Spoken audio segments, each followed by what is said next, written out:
Hey, I'm Sven Masterson, one of the co-founders and mentors on Mentoring Men. In this video, I want to talk to you about a phenomenon we hear from men all the time. And that is that their wives say that talking to them is like talking to a robot, or that they feel disconnected, or like they can't connect to their husbands and partners. And man, if I had $1 for every time a man has told me about how his partner has said this, I would be a very wealthy man, because this seems to be a very universal phenomenon in long-term relationships like marriage or just long-term romantic relationships, that eventually a partner, and usually the woman in the relationship, is going to report this kind of uneasiness or dissatisfaction. She's going to feel like she's not connected, and she may describe it like this, like that talking to him is like talking to a robot. And this puzzles us as men oftentimes. We have no idea why she's saying this. And from our point of view, we feel like we're just living normal life. And so what I want to talk about in the rest of this video is what's going on here, why are they saying this, what's happening inside of us, and then talk about what to do differently. Well, let me give you some background. I hold the belief and experience talking to men that we're all born kind of open-hearted little kids. If you're a father and you're listening to this video, you've probably witnessed this in your own children. The kids, when their basic needs are met, are just easygoing. They tend to be kind. They tend to be curious. They tend to be excellent at relating, actually. That is, at least until screens came along and started to ruin our children, right? Well, something happens in our childhood, usually around the age of 7 or so. We become self-aware, and with self-awareness we become uneasy and insecure. We start to feel like maybe we don't measure up, like maybe there's something is wrong with us. And slowly we start to cultivate this sense of insecurity, which we then seek to solve with this wonderful organ we have in our brains that is dedicated to predicting the future and keeping us out of danger. And slowly what seems to happen, and really all people, but I work with men, and so this is where I see this, is that men will get increasingly dependent on their thoughts. They'll get kind of sucked up into their head, and they live there. They live a lot of their experience, the human life, with this sensation of being in their head. And one way to ask yourself if this is you is, where do you tend to think about you? I mean, I know that our whole body is us, but do you kind of place the center of self in a certain place in your body? And for a lot of people, that will be up here. And it doesn't mean that you're in your head just because of that, but it can be an indicator that you live a very thought and thinking-centric life. And this is what causes a woman to start to feel disconnected, because what we don't realize over time is that we're experiencing thoughts, and thoughts are a byproduct of the organ of the brain, at least some of them. Just like, your heart produces XYZ, and your liver produces this, and your kidneys produce that, and they do this. The brain is an organ that produces focus and thinking.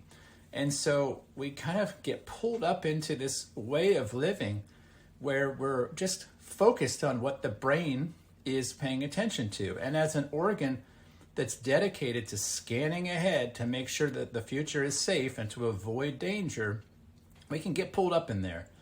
Now, I love my brain as much as most people love their brains. And in things like work and career and sports and a number of other places, it can be a great gift to have this capacity to look ahead and see what's coming next, and to plan and anticipate for it, right? To be in the right place at the right time, or to debug something complicated. But in our practice, in our community, most of the men that come into our work are highly intelligent, highly successful, very smart people. And they're that way because they've really learned to use their heads in this magnificent way. But they also tend to be increasingly bad at relationships.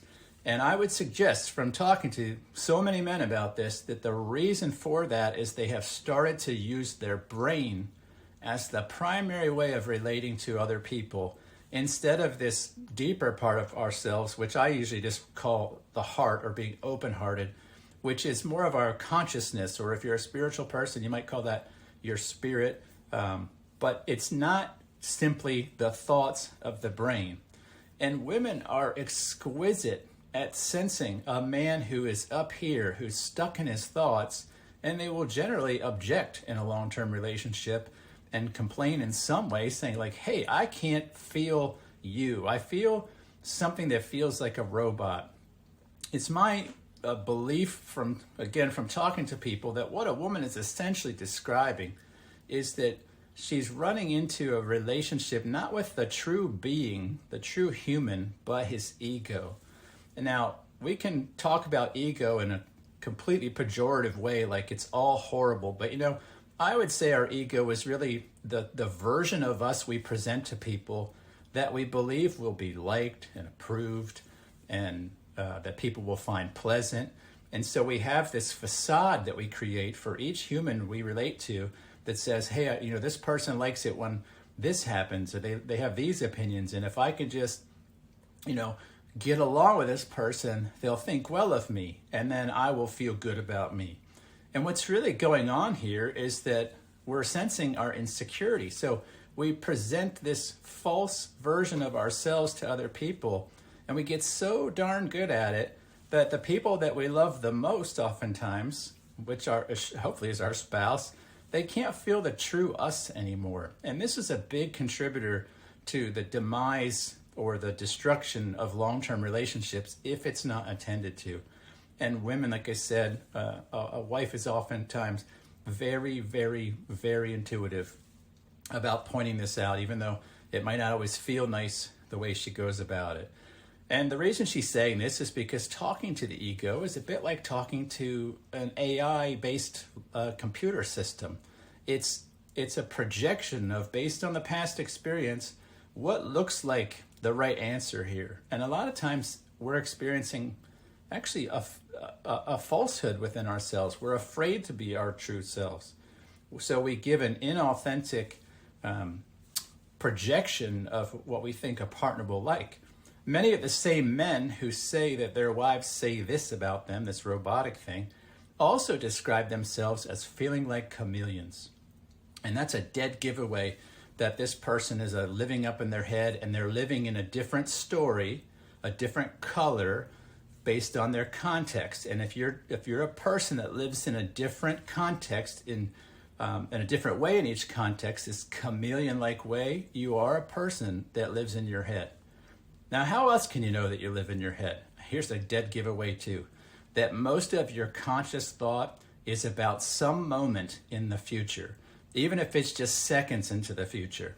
If you're just consciously aware and asking yourself, what happens next? Or if in a conversation, for example, you're anticipating what your partner is about to say and you're already anticipating your response, well, you're living in the future. And remember, this brain is an organ dedicated to predicting the future and then using that prediction to keep us from harm, to keep us from discomfort, to keep us from expending too much energy.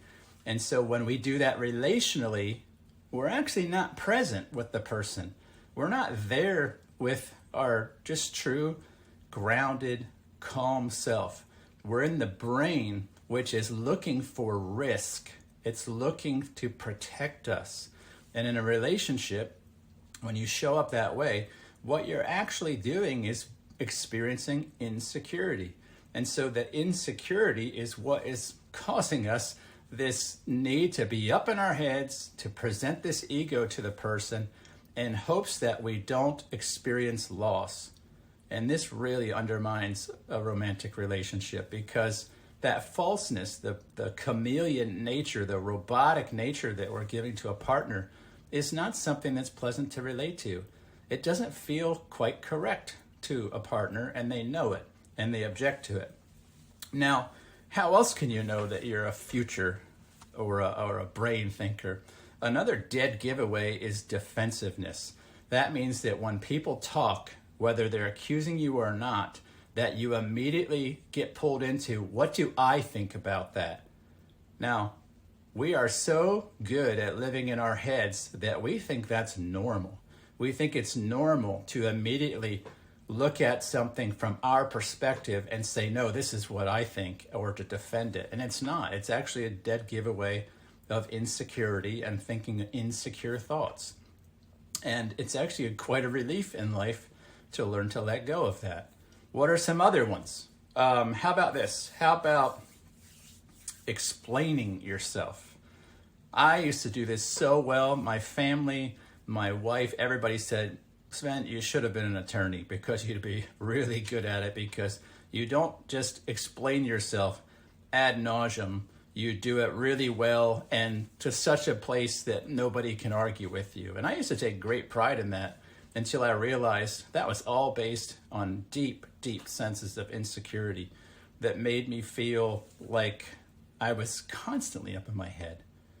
For example, as a father of 6, I can remember in the early days of being a father, how much of the time when my kids were just around asking me questions, I had the same feeling in my body and self as though I was being interrupted in a conversation. And I used to get irritated, like, I wish these kids would stop. But then part of me would say, well, you love your children. What's the deal? And what I was experiencing, which I didn't have words to put into in that past, was I was sucked up in my head. And so my brain was fixated and paying attention to the future as though my life depended on it. And so people asking me questions or nibbling like little ducks, like kids can do, it felt like it was taking away my focus on that. Now, as I have learned to address anxiety and insecurity, that's all gone away. But this was the disruptive nature of what it did in my family life. I had equally horrible results with my spouse, and all of that was from living up here.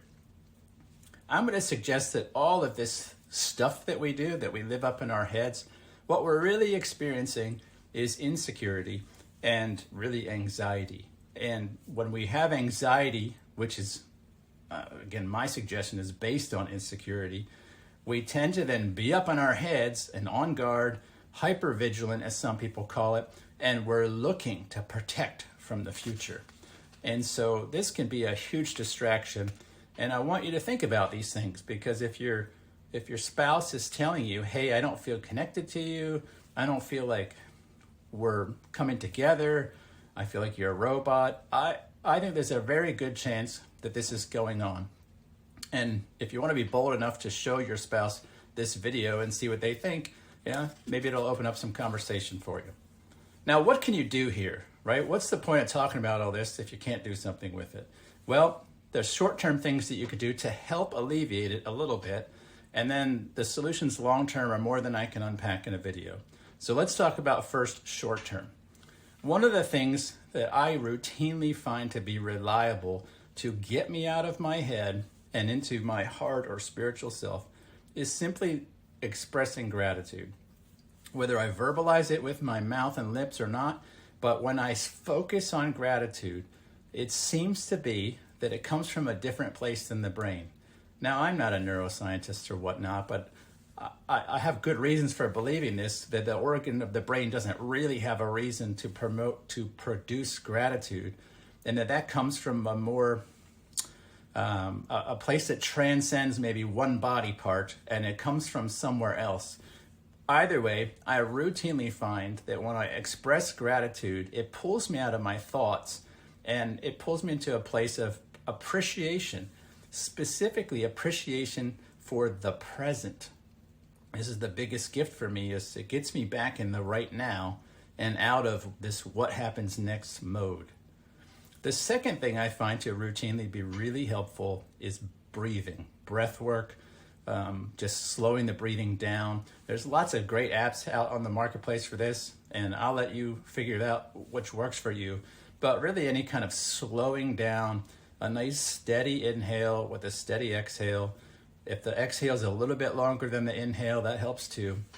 That also seems to just kind of pull some of the anxiety kind of back into something manageable. And some neuroscientists out there say that also gets our heart rate lowered, which then also quiets the anxiety centers in the brain. Again, I'm not a neuroscientist, but there's lots of research out there that shows that breath work and deep breathing and deliberate calm breathing is really helpful this way. The next thing would be just the ongoing, deliberate discipline of exercising self-care. And that means just making time for yourself, something very hard to do as a provider and father, and I'm no stranger to that. It can be easy to feel and be last place in your family, but all these things undermine our sense of well-being. And when our well-being feels threatened, then we have anxiety, and the anxiety makes us feel insecure, and in our insecurity we get in our heads. And so for me, that looks like regular walks and hikes in the woods, exercise, fitness. Really the common denominator for me that always helps is being outdoors in nature. Now, long term, the way that we address this as a community in mentoring men is to really help men to solve their insecurities long term. And believe it or not, yes, you can address insecurity long term. You're not fixed, or you're not stuck with insecurity as some sort of long-term condition. In fact, we help men with it every day with great results, and we do that by showing them the thought systems that they acquired in their 30 or 40 years of life before we meet them, and how to rewire, using things like neuroplasticity, their brain to think a new way. And with new thoughts come new emotions, and those thoughts can be secure thoughts, which means without insecurity, then the basis for anxiety is gone. And with the alleviation of anxiety and insecurity, then our natural state, just like when we're kids, is to be present. Now, our preferred way to do this with men is in a 6-month course called the Renewed Masculine Man. It's a wonderful course that takes a man through demolishing a lot of his, you might call it his worldview, just his understanding of how life works. I wouldn't, maybe not demolishing, let's say deconstructing, examining it all, and then reconstructing it in a way that matches what he believes and what his values are as a mature man in his 30s or 40s. And so that's what we do as a community, one of the things we do. And rather than bore you with all those details about that right now, I would just ask if that's something that's curious to you and you want to find out more, that you just scroll down in this video. You'll see some links below. And one of them will be to either set up a call with myself or another one of the mentors on Mentoring Men, or you can find out some more information about that program. And so with that, I'll just wish you a good day. May your conversations be from an open heart instead of an anxious mind, and I'll see you in another video. Take care.